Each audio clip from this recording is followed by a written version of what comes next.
लोगों को इंतज़ार था कि गुलाम नबी आज़ाद कब नई पार्टी के नाम का ऐलान करेंगे और क्या नाम होगा। वो आज ऐलान हो गया है और उसके बाद से तमाम लोगों में उत्साह भी दिख रहा है। मेरे साथ RS चिप साहब हैं। चिप साहब, नया विकल्प जम्मू कश्मीर के लोगों को मिल गया है। अब तो पार्टी का नाम भी डिसाइड हो गया है। बड़े सारे मुद्दे हैं, बड़ी सारी चीज़ें हैं और लोग कई सारी पार्टियों को ऑलरेडी परख चुके हैं, क्योंकि कांग्रेस से ही बहुत सारे लोग इस पार्टी में भी अब जुड़े हैं। तो क्या कुछ मेन एजेंडाज हैं वो जम्मू कश्मीर के, वो पार्टी उठाएगी और लोगों के बीच में जाएगी? देखो, ऐसे है, आज मैं समझता हूँ कि बड़ा दिन है दो बातों में।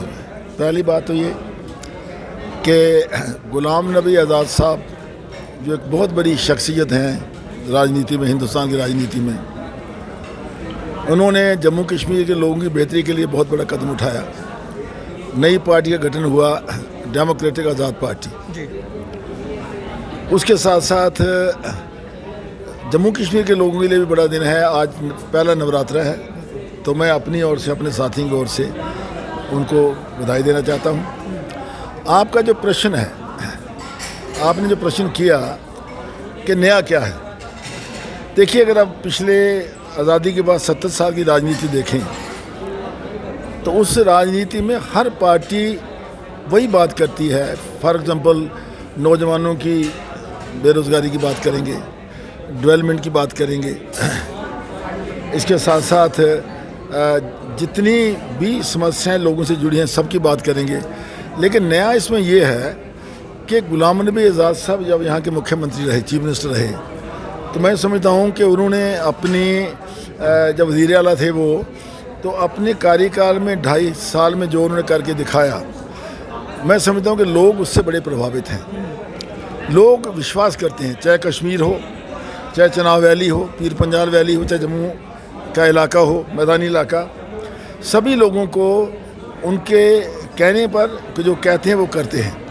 तो इसलिए जो मुद्दे आज उन्होंने सामने रखे हैं, मिसाल के तौर पर सबसे पहला मुद्दा है हमारा स्टेटहुड, हमारी स्टेट का दर्जा वापस हो। स्टेट का दर्जा वापस हो, हमें पूरी स्टेट का दर्जा मिलना चाहिए। दूसरा है कि हमारे जो लोग हैं यहाँ, उनका जो रोज़गार है उस पर पूरा हक होना चाहिए, ज़मीनों पर पूरा हक होना चाहिए, हमारे नौजवानों को रोज़गार मिलना चाहिए, हमारी डेवलपमेंट प्रॉपर होनी चाहिए। पिछले 3 साल से जब से ये यूटी बनी है, इस यूटी में लोगों के मसाइल बड़े हैं, कम नहीं हुए, चाहे नौजवानों के मसाइल हों, चाहे लोगों के मसाइल हों। मिसाल के तौर पर आपने देखा होगा बहुत से बाहर के लोग आकर के माइनिंग का सारा ट्रेड उन्होंने कैप्चर कर लिया, लिकर ट्रेड जो था सारा उन्होंने कैप्चर कर लिया। हमारे 300 परिवार जो थे लिकर ट्रेड में पलते थे, वो सब बेचारे आउट हो गए और पैसे वाले लोगों ने ले लिया। जितनी कंस्ट्रक्शन एजेंसीज यहाँ हैं, सड़कों का काम, पुलों का काम, जो बिल्डिंग्स का काम है, वो सारा बाहर के लोगों ने हथिया लिया। अच्छा, इसी तरह कश्मीर में भी जो है वो जो लोगों के जो बेसिक रोज़गार था उसके ऊपर लात पड़ी है। तो मेरा कहने का मकसद ये है कि सब मुद्दों को लेकर के अगर गुलाम नबी आज़ाद साहब के साथ लोग जुड़ेंगे, जो मेरा पूरा विश्वास है कि लोग आगे आएंगे, उनका साथ देंगे, तो मैं समझता हूँ कि उनकी सोच, उनका वे ऑफ वर्किंग, उनकी बैकग्राउंड, उनका तजर्बा, उनका एक्सपीरियंस जो है, वो इस नई सोच के साथ जो जुड़ेगा तो यहाँ के लोगों की जो समस्याओं का उसका समाधान होगा। सर, कटाक्ष जो है वो कांग्रेस कर रही है। कांग्रेस कह रही है हमारे ही चेहरे हैं, हमारे ही लोग हैं, वहाँ गए हैं और कोरोना काल रहा या पिछला वक्त रहा, ये लोग एक्टिव नहीं थे, तो अगर वहाँ भी जाएंगे तो वहाँ भी जाके कितने एक्टिव रहेंगे वो वक्त बताएगा। नहीं, देखिए, कटाक्ष है, लेकिन उस समय जो ये कांग्रेस की हाईकमान जो थी, ये सब गलतियाँ कांग्रेस हाईकमान की थी। आज तो हमारी हाईकमान आज़ाद साहब हैं। देखिए फ़र्क क्या है, उस समय जो कुछ साथियों के बारे में जो फैसले लिए जाते वो दिल्ली में होते थे, आज फैसले यहाँ होंगे।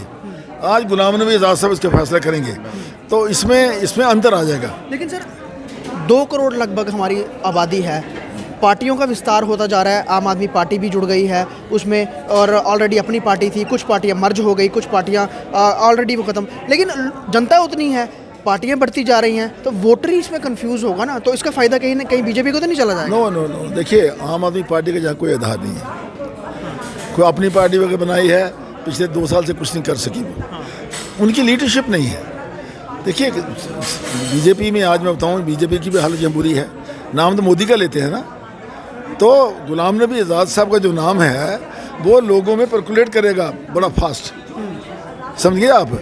तो आम आदमी पार्टी या अपनी पार्टी दूसरी पार्टियां जो हैं वो कुछ नहीं कर पाएंगी, लेकिन लोग कुछ नहीं कर पाएंगी। लोगों ने जो फेयरवेल स्पीच देखी थी गुलाम नबी आज़ाद साहब की, जब मोदी साहब की आंखों में आंसू आ गए थे बड़ा उन्होंने, तो लोगों ने एक ये आंकलन लगा लिया था, पॉलिटिकल एनालिस्ट भी बड़े सारे बोले थे कि बीजेपी जम्मू कश्मीर में सत्ता का सपना देख रही है, वो कहीं ना कहीं गुलाम नबी आज़ाद साहब पूरा करवा सकते हैं बीजेपी का। ये नहीं, देखिए वो जो स्पीच थी प्रधानमंत्री की, फेयरवेल स्पीच थी। फेयरवेल स्पीच में देखिए आज़ाद साहब कितनी देर पार्लियामेंट में रहे, मोदी जी ने उनका काम देखा। तो वो जो भावुक हुए वो एक इंसिडेंट था जब वो चीफ मिनिस्टर थे गुजरात के और ये चीफ मिनिस्टर जम्मू कश्मीर के थे। तो एक एक्सीडेंट हुआ, उस एक्सीडेंट में जब गुजरात के लोगों का बहुत सा नुकसान हुआ, बहुत से लोग मारे गए, उसमें जो आज़ाद साहब ने उन लोगों को सहारा दिया, जो उनका ट्रीटमेंट करवाया, जो उनको यहाँ से एयरलिफ्ट करवाया, वो उससे मोदी जी भावुक हुए।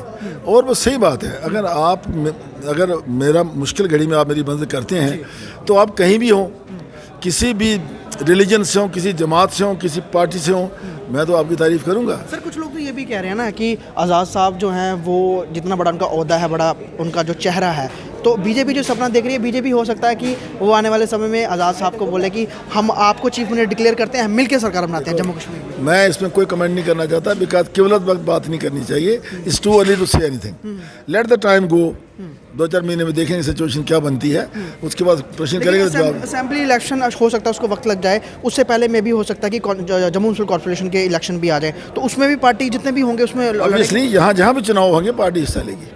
धन्यवाद सर, शुक्रिया। तो आरएस चीफ साहब थे जो कि जिनसे हम बात कर रहे थे, और आज जिस तरह से गुलाम नबी आज़ाद ने पार्टी डिक्लेयर कर दी है, डेमोक्रेटिक आज़ाद पार्टी, तो उसको लेकर लोगों में जो उत्सुकता थी कि क्या नाम होगा, नाम तो डिक्लेयर हो गया, अब जो चुनाव चिन्ह इलेक्शन कमीशन से मिलेगा वो भी आगे आ जाएगा। झंडा भी जो है वो येलो और इसमें वाइट और ब्लू कलर जो है वो रखा गया है, लेकिन सबसे बड़ी बात लोगों की उम्मीद है किस तरह पार्टी उतरेगी, और वही चेहरे ज़्यादातर जो कांग्रेस से इस पार्टी में आए हैं वो यहाँ पर किस तरह से काम करते हैं। वो कहते थे कि जम्मू कश्मीर के नेताओं की सुनवाई नहीं है, तो अब इनके जो मुख्य नेता हैं, जो हाई कमांड है, वो गुलाम नबी आज़ाद हैं। तो अब गुलाम नबी आज़ाद इस पूरे कुंबे को लेकर किस तरह चलते हैं ये आने वाला वक्त बताएगा, लेकिन लोगों की उम्मीदें इस पार्टी से और गुलाम नबी आज़ाद से बहुत ज़्यादा बन गई हैं। जम्मू से ख्वाहिश पटियाला की रिपोर्ट।